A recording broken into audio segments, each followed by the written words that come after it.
আসসালামু আলাইকুম ওরহমাতুল্লাহি ওবারাকাতু। প্রিয় শিক্ষার্থী বন্ধুরা, এ পর্বে আমরা থিমের ফাইল অ্যান্ড ফোল্ডার স্ট্রাকচার নিয়ে একটু কথা বলার চেষ্টা করব বা আলোচনা করার চেষ্টা করব। তো যদি এটা চেষ্টা করি তাহলে আমি সর্বপ্রথম চলে যাব হচ্ছে এই ফোল্ডারের ভিতর থেকে গেলে বিষয়টা ভালো করে দেখাতে বা বোঝাতে পারবো মনে হয়। সর্বপ্রথম আমরা থিমের ভিতরে এসে একটা থিম নামে একটা ফোল্ডার নিলাম, তার মানে থিম ফোল্ডার হয়ে গেলো। এইটার ভিতরে যে ফাইলগুলো থাকবে, যে ফোল্ডারগুলো থাকবে, সেইগুলো কি কি? প্রথমত আমরা আসি রিকোয়ার্ড। মাস্ট বি কোনগুলো থাকতে হবে? মাস্ট বি এই দুইটা ফাইল থাকতে হবে। আগেও বলছি, এখনও বললাম যে দুইটা ফাইল রিকোয়ার্ড। তা আমি যদি এটাকে একটু ছোট্ট করে নোট ডাউন করি তাহলে মনে হয় বিষয়টা আরেকটু ভালো হবে। তো এখানে লিখি যে theme file structure, theme structure, STRUCTUR structure, theme structure. Okay, fine. এখন আমরা যেটা আলোচনা করবো সেটা হলো যে স্ট্রাকচার, থিম স্ট্রাকচার নিয়ে আমরা আলোচনা করব। তো আলোচনার শুরুতে এটাকে একটু পাশে রেখে নেই এবং পাশাপাশি আলোচনা করব, পাশাপাশি এখানে ফাইলের লিস্টগুলো রাখবো এবং আলোচনা শুরু করব। প্রথম হচ্ছে যে মাস্ট বি রিকোয়ার্ড ফাইল কোনটা? তো মাস্ট বি রিকোয়ার্ড ফাইল হচ্ছে আমাদের হচ্ছে কি, style dot CSS and index dot PHP.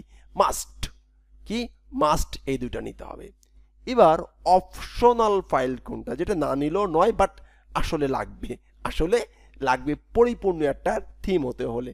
সেইগুলো কি আমরা এখানে যদি একটু লিখি যে রিকোয়ার্ড, এটা হচ্ছে রিকোয়ার্ড ফাইল ফাইলস। আর অপশনাল ফাইল কোনটা কোনটা? Optional file. অপশনাল ফাইলের ভিতরে হচ্ছে Redmi, read me dot readme.txt file. এই readme.txt ফাইল এগুলো কি থাকে কি না থাকে এটা নিয়ে আমরা নেক্সট আলোচনা করব, সমস্যা নেই, জাস্ট ফাইলগুলো নিয়ে আলোচনা করছি। functions.php এইটা লাগবে। দেন আরেকটা আছে স্ক্রিনশট, যেটা অলরেডি আমরা নিয়েছি, screenshot.png এটা লাগবে। and theme.json এই ফাইলটা লাগবে। এটা হচ্ছে অপশনাল ফাইল। কি ফাইল? Optional file. এরপরে আসি যে স্ট্যান্ডার্ড ফোল্ডার। স্ট্যান্ডার্ড ফোল্ডার আমরা কি কি নিতে পারি স্ট্যান্ডার্ড ফোল্ডারের জন্য? ওকে ওকে, স্ট্যান্ডার্ড ফোল্ডার আমরা কিভাবে কিভাবে বানাইতে পারি, যেমন বা হলো যে মোটামুটি একটা থিমের কি কি থিম স্ট্রাকচার বা ফোল্ডার আমাদের দরকার হয়। কি কি থিম ফোল্ডার দরকার হয়? এক নম্বরে দরকার হচ্ছে ASS অ্যাসেটস। এই অ্যাসেটসের ভিতরে থাকবে হচ্ছে CSS। এই CSS এর ভিতরে CSS এর ফাইলগুলো থাকবে। এই অ্যাসেটস ফোল্ডারের ভিতরে এসে আমাদেরকে ইমেজেস থাকতে পারে। অ্যাসেটস ফোল্ডারের ভিতরে এসে আমাদেরকে হলো যে JS এর ফাইলগুলো থাকবে। কি থাকবে? JS এর ফাইলগুলো থাকবে। এভাবে করে আমরা আমাদের অ্যাসেট ফাইলগুলো মেনটেন করব। এখন আমরা তাহলে এখানে একটা ফোল্ডার নিয়ে নিই, যে ফোল্ডার নাম হচ্ছে কি অ্যাসেটস, ASSETS অ্যাসেটস। আমি কিন্তু সাথে সাথে কাজ করতেছি। ওকে, ASSETS অ্যাসেটস। অ্যাসেটস নামে একটা ফোল্ডার নিয়ে নিব। অ্যান্ড এইখানে আমরা আরেকটা ফোল্ডার নিয়ে নিতে হবে আমাদের CSS ফাইল রাখার জন্য, CSS। অ্যান্ড আমাদের এখানে আরেকটা ফোল্ডার নিতে হবে, সেই ফোল্ডারের নাম দিতে হবে হচ্ছে কে, নাম দেবো হচ্ছে JS। অ্যান্ড যদি ইমেজ লাগে তাহলে আমরা সেই তার একটা ফোল্ডার নিব, সেই ফোল্ডার নাম দিব হচ্ছে images, IMAGES, images. Right right, এটা গেল প্রথম যে থিমের যে এক্সটার্নাল ফাইলগুলো থাকবে, ও অ্যাসেটগুলো থাকবে। এরপরে INC নামে একটা ফোল্ডার রাখতে হবে। এটা নিয়ে আমি একটু পরে আলোচনা করব কোন ফাইলগুলো এখানে থাকবে, এখন আলোচনা করলে বুঝবেন না। অ্যাসেট নিয়ে কেন বললেন? কারণ অলরেডি আপনারা ওয়েব ডিজাইন জেনে আসছেন, সেটাগুলো আপনারা করলেন। ইনক্লুড নামে একটা ফোল্ডার থাকতে হবে, INC এর ফুল মিনিং হচ্ছে ইনক্লুড।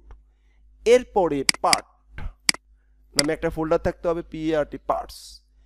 এইটা কেন, এটা আমি একটু পরে বলবো, এখন আলোচনা করবো না। কি কি ফোল্ডার লাগবে সেগুলো আলোচনা করতেছে, কারণ এখন ডিটেলসে গেলে ওটার ভিতরে তো এখন আমরা যাই নাই। যখন যেটা প্রয়োজন হবে তখন সেটা নিব অ্যান্ড রাখবো, তখন বুঝতে পারবো। এখন শুধু ফাইলের স্ট্রাকচার নিয়ে আলোচনা করছি। যেমন এই যে ইনক্লুডের ভিতরে থাকতে পারে হচ্ছে যে এক্সটার্নাল আমাদের কাস্টম ফাইলগুলো। তারপর হচ্ছে পার্টের ভিতরে থাকবে হচ্ছে আমাদের একটা টেমপ্লেটকে পার্ট করতে হয়, সেই পার্টগুলো ফাইলগুলো থাকবে। এরপরে আরেকটা থাকতে পারে প্যাটার্নস।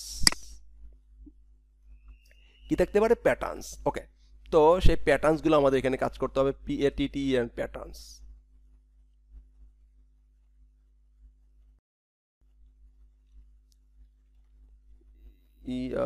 প্যাটার্নস। প্যাটার্নসের ভিতরে মোটামুটি অনেক কিছু থাকে, সমস্যা নাই। এরপরে একটা ফোল্ডার থাকবে স্টাইল নামে, কি নামে? স্টাইলস নামে একটা ফোল্ডার থাকে যেখানে জেসন ফাইলগুলো থাকে। এটা আমরা সামনে আলোচনা করবো, জাস্ট বলে নিচ্ছি কোন কোন ফাইলগুলো রাখতে হবে। STYL স্টাইলস, এর ভিতরে STYLES স্টাইলিস, ওকে। এরপরে আরেকটা ফোল্ডার নিতে হবে, সেগুলো হচ্ছে টেমপ্লেট। কি নিতে হবে? টেমপ্লেটস। কি নিতে হবে? Templates, TEMPLATES, templates. Template folder নিতে হবে। এরপরে আমাদেরকে আরেকটা ফোল্ডার, আর কোনো ফোল্ডার লাগবে না, বাট কিছু ফাইল থাকবে যে ফাইলগুলো আমাদেরকে নিতে হবে। যেমন হলো অপশনাল, যেমন হচ্ছে যে আমাদেরকে function.php তো বললাম, আচ্ছা এখানে function.php বলছি, এখানে নেই। এই ফাইলগুলো কিন্তু আমাদের এখান থেকে নিয়ে নিতে হবে। যেমন হচ্ছে readme.txt ফাইল এখন নিয়ে নিই, এটা হচ্ছে অপশনাল ফাইল, আমি এখানে নিয়ে নিলাম, ফাইলগুলো নিয়ে নিলাম, দ্যাটস ইট। এরপরে আমাদেরকে ফাইল নিতে হবে হলো কি functions.php, function.php ফাইলটা আমরা এখান থেকে নিয়ে নিলাম। ফাইন, দেখেন খেয়াল করেন মোটামুটি আমাদের কিন্তু সিস্টেম রেডি হয়ে যাচ্ছে। ফাইন, function.php ফাইল আমরা নিয়ে নিলাম। এরপরে আমাদেরকে নিতে হবে একটা, নিব হচ্ছে কি theme.json ফাইল আর কি, একটা ফাইল জেসন ফাইল নিয়ে নেব। আমরা কিন্তু জেসন ফাইল নিয়ে নিলাম। দেন আমাদেরকে স্টাইল সিরিজ তো আছেই, তো এই ফাইলগুলো এখানে থাকলো। আরেকটা ফাইল আমাদেরকে নিতে হবে অপশনাল, প্যাকেজ.json। এটা বলবো কিভাবে কি জন্য আলোচনা করা হবে, কোনটার কিন্তু সেটা আমরা স্টেপ বাই স্টেপ প্রত্যেকটা আলোচনা করব। বাট এখন কি নিচ্ছি কোন কোন ফাইলগুলো লাগবে, কোন কোন ফাইলগুলো লাগবে না, এই ফাইলগুলো আমাদের এখানে থাকবে। এভাবে করে আমরা প্রাথমিকলি একটা থিম বা ফোল্ডার স্ট্রাকচার দাঁড়া করাইতে পারি। ওকে, এই পর্বে আমরা আলোচনা করলাম যে প্রাথমিকলি একটা থিমের কীভাবে মিনিমাম কি কি বিষয়গুলো থাকা দরকার, এই বিষয়গুলো মিনিমাম, এবং আমাদের কাজের প্রয়োজনে আমরা স্টেপ বাই স্টেপ ফাইল নেওয়া শুরু করব। তাহলে আপনাদের কাজ হবে এই যে থিমের স্ট্রাকচার নিয়ে আলোচনা করলাম, স্ট্রাকচার অনুযায়ী থিমের এই ফাইলগুলো সাজিয়ে রাখা, এভাবে করে প্রত্যেকটা নেওয়া। এবং আপনারা এগুলো নিছেন কিনা এগুলো লেখে আপনারা ভিডিওর নিচে কমেন্ট আউট করবেন যে আমি ভাইয়া asset, include, part, pattern, style, templates and functions.php, index.php, package.json, readme.txt, screenshot.psb, style.css and theme.json.file এই ফাইলগুলো নিয়েছি। এভাবে করে আপনারা কমেন্ট আউট করে জানিয়ে দেবেন যে আপনি এই ফাইলগুলো নিয়েছেন। ধন্যবাদ, ভালো থাকবেন। আসসালামু আলাইকুম ওয়া রাহমাতুল্লাহি ওয়া বারাকাতুহু।